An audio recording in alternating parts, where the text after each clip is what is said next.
8:30 को आपका एक्सीडेंट होता है और 9 o'clock आप मेंस की एग्जाम देने जा सकते हैं। इंटरव्यू से पहले 1 महीने तक आप हॉस्पिटलाइज्ड है और उससे 1 वीक पहले आप दिल्ली जाके उसकी प्रिपरेशन कर सकते हैं। तो luck has to come with you, उसको आना पड़ेगा और आपको आईपीएस बनाना पड़ेगा।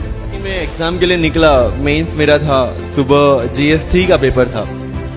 8:30 को मेरा स्कूटी स्लिप हो गया, मेरा लिगामेंट इंजरी हो गया, लेफ्ट हैंड में इंजरी था, सीट से ब्लीडिंग हो रहा था। लेकिन मेरे पास 2 ऑप्शन थे।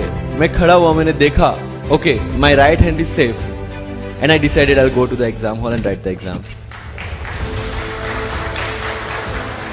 मेरे पास 2 ही ऑप्शन थे, या तो मैं वहां से उठ के रोने लगूं, यार मेरे साथ ही ऐसा क्यों हुआ, मेरा एक्सीडेंट हो गया, मेरा मेंस खराब हो गया और हॉस्पिटल जाओ, या दूसरा ऑप्शन था कि मैं देखूं कि मैं 3 घंटे और सरवाइव कर सकता हूं। हाँ कर सकता हूं। मैं मेंस के लिए एग्जाम हॉल में गया।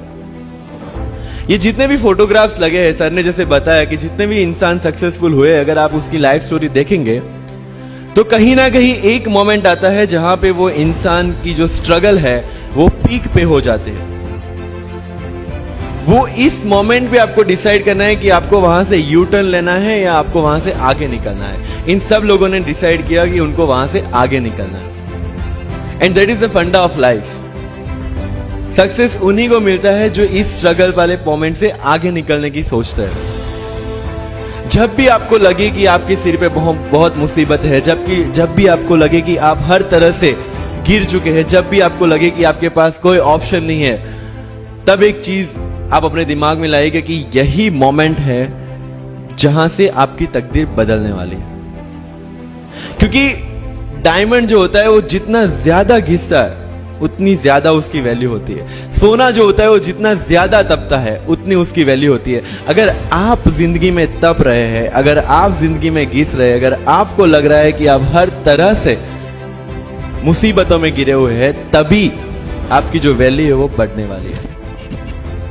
और यही मेरा एटीट्यूड रहा है। लोग बोलते हैं कि तुम्हारी फाइनेंशियल कंडीशन ठीक नहीं थी, पापा इलेक्ट्रिशियन थे, मम्मी हाउसवाइफ थी, डायमंड के कारखाने में काम करती थी, उसके बाद उन्होंने मैरिज में रोटियां बनाने का काम किया और उस तरह से मैं पढ़ा।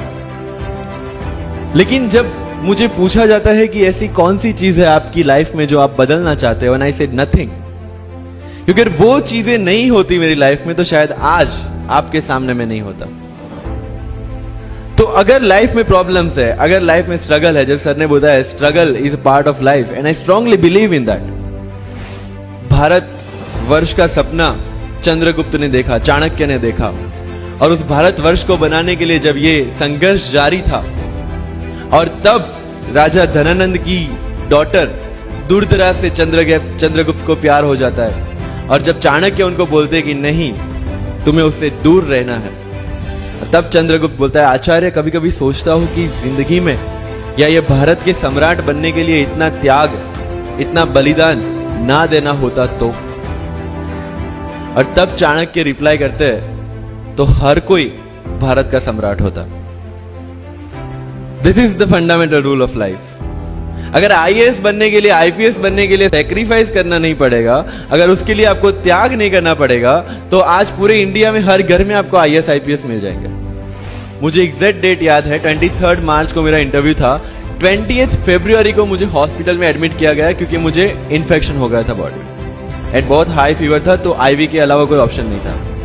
1 मार्च को ठीक होके मैंने सोचा चलो दिल्ली निकलते हैं। 2 मार्च को मैं दिल्ली पहुंचा। 3 मार्च को वापस से टॉन्सिलाइटिस का अटैक होने की वजह से फ्लाइट लेके वापस से पालनपुर अहमदाबाद, अगेन हॉस्पिटलाइजेशन। 15 मार्च को I got relieved from the hospital. 16 मार्च को मैं दिल्ली पहुंचा और 23 मार्च को I gave my UPSC interview. तो 1 महीने का हॉस्पिटलाइजेशन। उसके बाद जब दिमाग में ये था कि मेरे साथ जो लोग इंटरव्यू दे रहे हैं वो 1 महीने से प्रिपरेशन कर रहे हैं एंड 1 महीने से मैं हॉस्पिटल में था, again I thought this is the moment to prove yourself. I went to the interview और पूरे इंडिया में 2nd highest marks in interview.